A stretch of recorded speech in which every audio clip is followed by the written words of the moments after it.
What's going on there, YouTube, and welcome back to another comic book video. Alright, so we are going to continue our coverage over X-Men Inferno, but we are only going to cover just two chapters, and that will be X Factor number 37 and Uncanny X-Men number 242. Now, this two-part story arc in X-Men Inferno is really more of X Factor fighting against the X-Men. You heard that right, and this is really important for both teams because let's not forget, when it comes to X Factor, they believe the X-Men were currently dead, thanks to the fall of the mutant storyline, where you had the X-Men give up their lives to save the entire world. But now, in this two-part story arc, they're going to find out the X-Men are alive. But the X-Men are not acting like they usually do. And so now it's going to lead into a battle. Now, something I should also mention is that when it comes to these two chapters, they do take place after the New Mutants and X-Terminators chapters, which means by this point, most of the demons of Limbo have been returned to Limbo thanks to magic. You still have a few of them left on Earth, but you have X Factor being able to just cut through them all to hopefully find the missing son of Cyclops. But here's the problem. Some parts of New York is still being affected by demonic energy. So some buildings are coming to life, are growing in size, or just attacking our heroes from different angles. And so when it comes to X Factor, they're just trying their best to just cut through most of the city to hopefully find the missing son of Cyclops.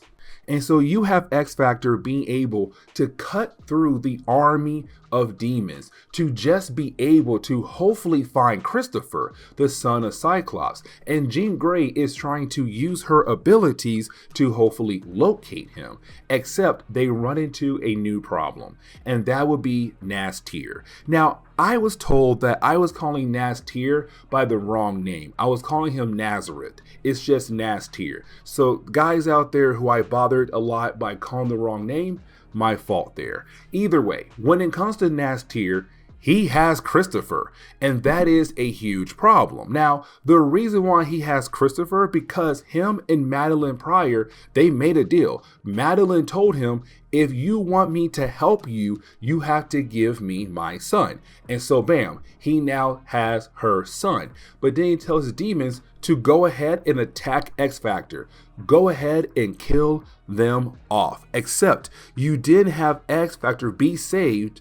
They were saved by Madelyn Pryor. Now, this is huge for X Factor because when it came to Cyclops and the rest of the team, they believed that Madelyn was dead. Let me explain. So when it came to Jean Grey, she died, or supposedly died, back in the Dark Phoenix saga. Cyclops moved on. He found Madelyn Pryor. Now, we were left to believe that it was just some random woman who looked like Jean Grey, to only find out later on that no, she is a clone of Jean Grey. But Cyclops did not know that. And matter of fact, at this point in time, he still has no idea about that yet. But either way, when it comes to Cyclops, he left Madelyn and their son behind to go be with Jean Grey and go form X Factor. Now, after a while, he did go back to try to rework his relationship with Madelyn and their son, except when he got back home, he couldn't find them, and he was left to believe that they were dead. Now, here's the thing. Madelyn nor Nathan were dead, and Madelyn was with the X-Men, and they were trying their best to hopefully find his son as well. Now, when it came to the X-Men, they had died, or supposedly died, at the end of Fall of the Mutants. They had given up their lives to stop the adversary, to keep him out of Earth's reality. But when they did that, they did it on live television, and Madelyn was with them. And so Cyclops believed that Madelyn was dead, but then found out that, hey, my son is still alive. I have to go out there and find him. And so he had no idea that after the X-Men had given up their lives, Lady Roma brought the X-Men back to life. So he was left to believe that Madelyn was dead, but his son was out there on his own. And so for a while, he was trying his best to find his son, but at the same time, he was kind of grieving for Madelyne, but not really, because he had Jean Grey now. But here he is finding out that his wife is alive, and she is very upset because now she sees him in person but with Jean Grey. And because Madelyne now knows that she is a clone of Jean Grey, it hurts even more. Now she knows that she was used by Sinister as a way to just mate with Cyclops to produce a powerful mutant child. Christopher is a huge problem all over the board. Now, we also begin to learn a tad bit more about the new game plan for Nastir, because in the earlier chapters of X-Men Inferno, his main plan failed. The idea of having multiple portals out there that would allow the demons of Limbo to leave Limbo and to come to Earth has technically been stopped by the new mutants in the X-Terminators. But he has a backup plan. He still wants to open up a portal, but to do that now, he needs to make a sacrifice. That sacrifice is Christopher, the son of Cyclops and Madelyne. But there's one more thing he has to do, which is keep growing the Empire State Building to the point where it can actually hit the weak point between the Earth reality and the Limbo reality. And with that weak point being technically hit and a sacrifice, then a permanent hole will be open. The demons of Limbo can come in non-stop, and that could bring the actual end to the Earth. Now, when it comes to Madelyne, you would think, hey, she would not do that at all. No, she is down with the idea of sacrificing her own son. But the only reason why she's doing that for is to get back at Cyclops, because she says, I know that you love this child more than you love her and more than you love me. And it's the only way to actually hurt you. I can kill off Jean Grey, but there is a possibility you'll just move on. But if I am able to kill off our son, it will break you down to the point where you might actually kill your own self for your own failures. And that is what I want. Now, let's not forget that when it comes to Madelyne, she has two demons under her control. And those demons are the Greys that she turned into demons, the parents of Jean Grey. And they attack Jean Grey as well. It's crazy all over this just one chapter of X-Men Inferno. But you have X-Factor realize they have no choice here. They have to go ahead and go out of their way to attack Madelyne to save Christopher, to save New York, to save the world. But Madelyne is on a whole different power level. Like Jean Grey is nowhere near her level at the moment. And so when you have Jean Grey, Cyclops, Iceman, Beast, and Archangel going out of their way to attack Madelyne, she released a huge, powerful blast that does cause a huge, powerful explosion. Now, everybody is okay, but out of nowhere, Madelyne turns back into her normal form, or just really back into her normal clothes. But right after you have X-Factor get up, somebody grabs Jean Grey, and we already know who it is. It's Wolverine, and this is going to make things even crazier. Now, when it comes to Wolverine, he does not just grab Jean Grey, he actually kisses her. Now, he does this for two reasons. One, because he loves Jean Grey, and two, because remember, when it came to the X-Men, they still believed that Jean Grey was dead. They had no idea that Jean Grey came back to life and joined X-Factor. And so when Wolverine had picked up her scent, he still had no confirmation to know that Jean Grey was alive again. And so to see her standing right in front of him, he's all like, no, I have to make sure it's actually you. And the best way to do that is to kiss you, even though Cyclops is right there, getting very angry at me. But either way, it still happens. Now, for X-Factor, they can't believe that Wolverine is here because, again, they watch the X-Men give up their lives on live television in front of the entire world to save the entire world from the adversary. But now here's Wolverine, and yeah, there's Madelyne, and then here comes the rest of the X-Men. And so X Factor, they are very confused about what in the world is currently happening. Now, when it comes to both teams, they actually hate each other a lot. Now, for X Factor, they hate the X-Men for one good reason. You see, when it came to X Factor, they got word that the X-Men were now being led by Magneto. They had no idea that Charles Xavier had left and given everything over to Magneto. And so for X Factor, they're like, oh, the X-Men are now evil. They're now working alongside with Magneto. And that is not okay at all. And so they decided to form a new team as a way to carry on Charles Xavier's dream. But when it comes to the X-Men, they're mad at X Factor for a completely different reason. Because when it came to X Factor, when they first came out to the world, they had pretended to be a group of humans who were going out of their way to hunt down mutants to help out the human race. But in reality, as we know, they're going out of their way to find mutants, to train mutants, to teach them how to control their abilities. But with those two different reasons, plus a few more, you have the two teams going against each other. Now, something else I should also mention is that when it comes to the X-Men team, they're being affected by the magic of Inferno. And so now, every single member of the team except Colossus is now bloodthirsty. And so yes, this battle is getting very brutal.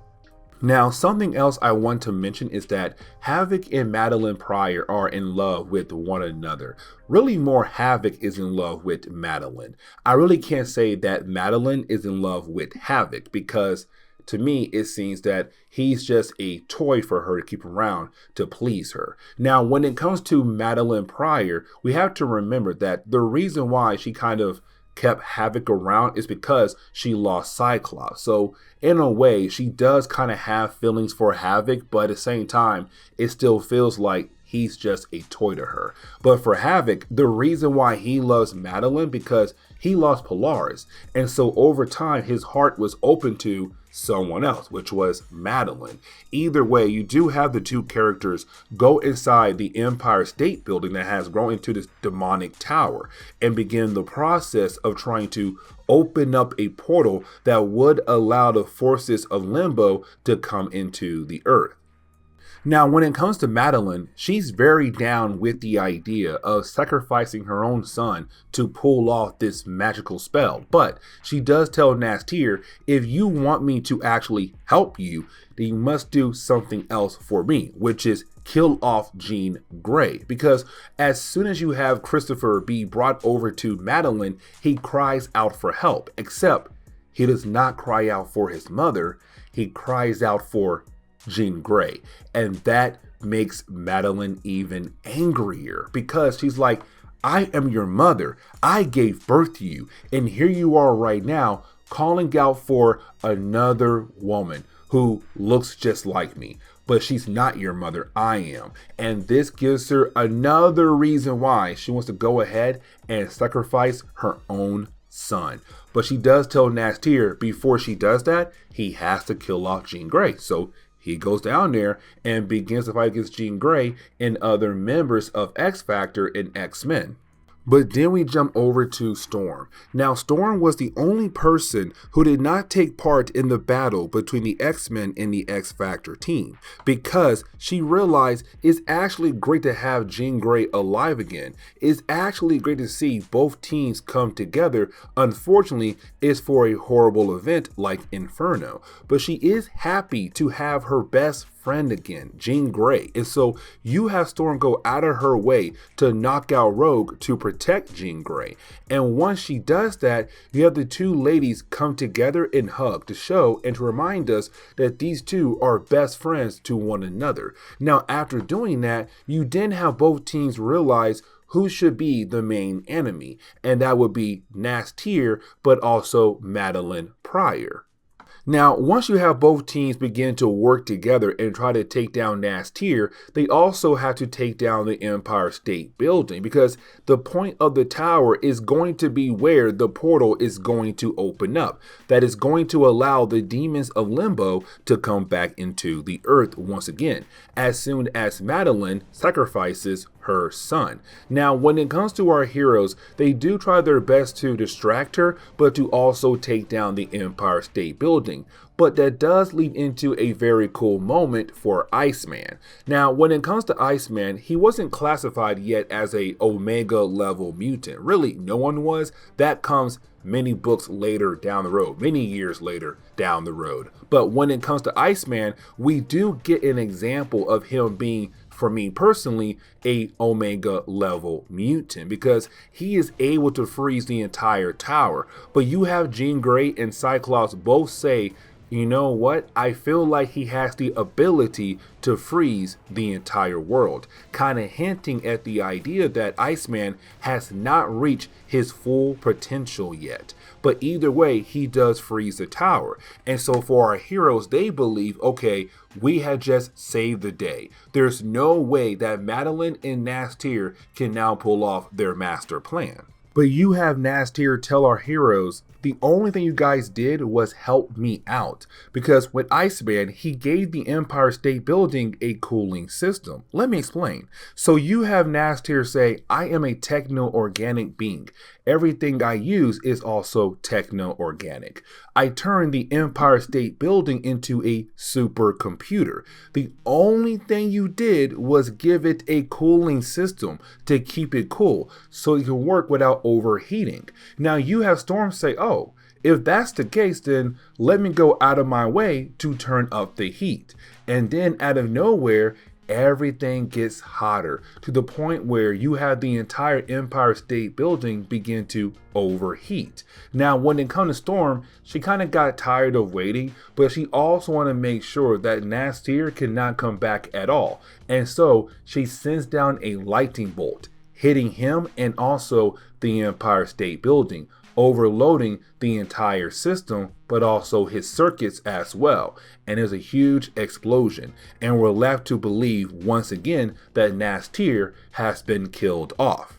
Now Cyclops, he's very angry about this. He's kind of like, why in the world would you do that? Why in the world would you kill him off? We have no idea where my son is at, nor Madelyn Pryor. But while you have Storm and Cyclops bickering between each other, out of nowhere, Jean Grey is grabbed once again, except this time she is grabbed by Madelyn Pryor. And now it's Madelyne saying, it's time for me to go to war against you guys. It's now X-Men X Factor versus Madelyn Pryor.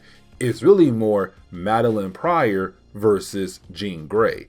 But I'm going to save that battle for the next video. So with that being said, please leave me a like down below and subscribe. Also, if you have any suggestions on books I should read, well, please let me know in the comments below, because you never know, your suggestion could be a future video down the road. But guys, see y'all next time. Later.